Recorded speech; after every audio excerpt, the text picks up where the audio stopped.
Just enjoying the stars, the majestic stars on my computer right now. What would be better than this is flying toasters. Wonder if that's what the guy thought when he was creating After Dark. I think it was 4.0.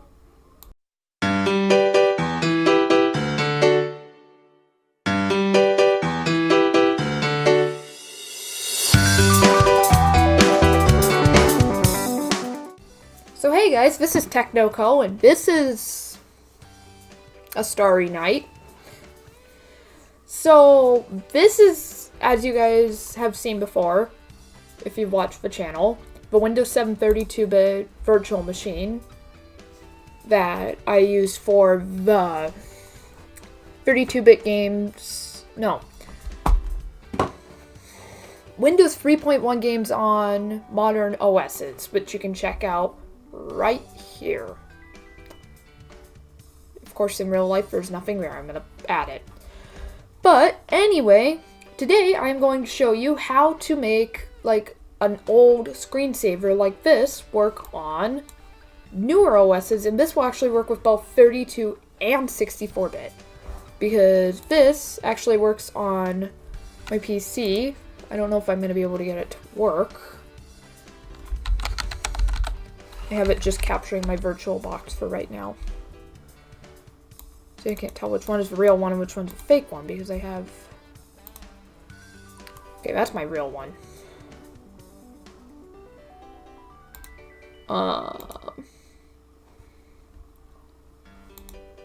Alright, so this is mine. I have the After Dark Flying Toasters one. Oh, it does capture it. So this one is kind of cool, actually. This one is dates way back to the After Dark from Windows 95 and 3.1, I believe.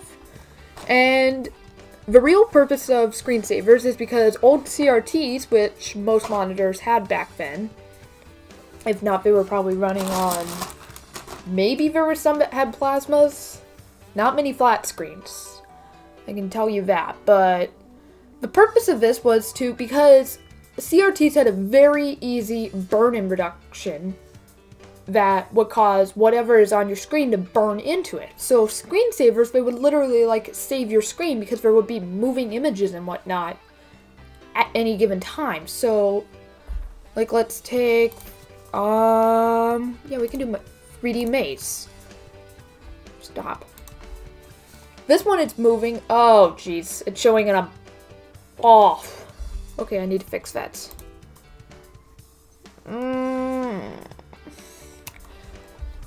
That's not it.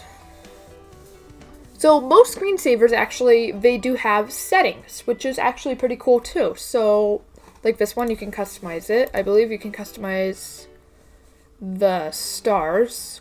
And then there's the original ones that come with your computer. Of course, Windows 10. Unfortunately, you guys don't really have any good ones. Bubbles has always been a Windows 7 classic. Just bubbles. Bubbles! I don't know if you guys can see that one. But yeah. Flying toasters. For some reason it only does it on one screen. Flying windows. These were just some of them. Oh, I did it on both screens. These were just some of them that came with on back then with the After Dark. So anyway, I'm going to show you how to do it on a modern computer. So you can have the nostalgia be with you, even though it's kind of pointless for something like a flat screen. And I'm tapping my monitor, if you guys were wondering. So let's go into our computer and our local disk and Windows, because this is where our screensavers are going to be stored. So I have my stars one right here. So downloads, I believe. Do I have to download it again? So you want to take your screensaver from wherever you got it from. Most of the time it'll probably be in your downloads folder. And you're literally just going to drag it to your Windows folder. And Well, what it does is when you open up your control panel and whatnot, it will detect it. So, personalization, and let's go screensaver and Starfield. And we have that. And of course it froze. For some reason it is not displaying the green again.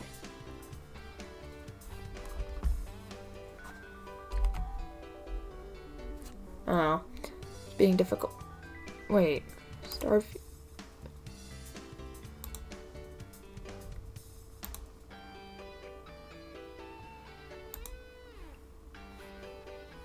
Am I still capturing my computer? I think I am. I am. That's why you guys weren't able to see anything. Yep, it's glitching out again. Need to close out Chrome. I need to close out stuff. There. So it was glitching out on you guys. So anyway, once you have that done, you can go to your personalization, screensaver. You can mess around with your settings. So let's do 50 stars. I don't know. Dumb luck, because I forgot. You have to do that with virtual machines. That actually looks very nice and, as usual, nostalgic. So another thing that you can do to give it like that nostalgic feeling is you can change your mouse pointer. So most people actually don't know how to do this. It's literally just right here. Change mouse pointers, and then you have just the basic ones that your system comes with. And there's some other cool ones. I'm gonna go back onto my computer here and open it. So you click on the Windows icon and click on mouse. There we go.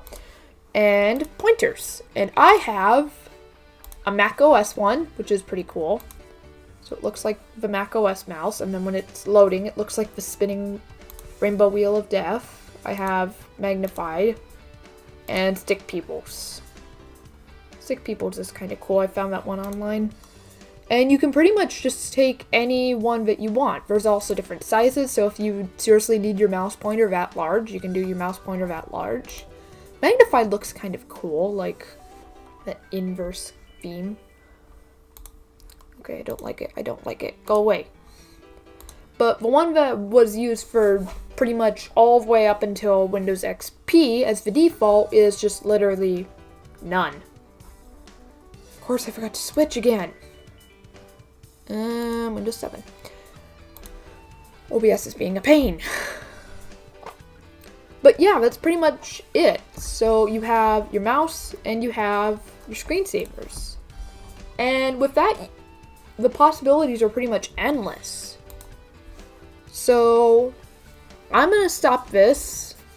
This has been it for the video, and I'm just going to let the next couple of minutes, like the next minute or so, be just like a slideshow of the things that I've came up with for that retro vibe.